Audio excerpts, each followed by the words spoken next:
ಚಿಕ್ಕೋಡಿ ತಾಲೂಕಾದಲ್ಲಿ ಉಮ್ರಾಣಿ ಗ್ರಾಮಸ್ಥದಲ್ಲಿ ನಾನು ವಿದ್ಯಾಶ್ರೀ ಗಂಗಪ್ಪಗೌಡ ಪಾಟೀಲ್ ಮಾತಾಡುತ್ತಿದ್ದೇನೆ.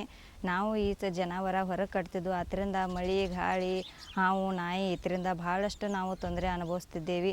ಈ ನೆನೆ ಉಮ್ರಾಣಿ ಗ್ರಾಮ ಪಂಚಾಯತಿಗೆ ಹೋಗಿ ನಾವು ಉದ್ಯೋಗ ಖಾತ್ರಿದಿಂದ ಅರ್ಜಿ ಹಾಕಿ ಸಹಾಯ ಮಾಡಿ ಪತ್ರ ಇದನ್ನು ಮಾಡ್ತಿದ್ದೇವೆ.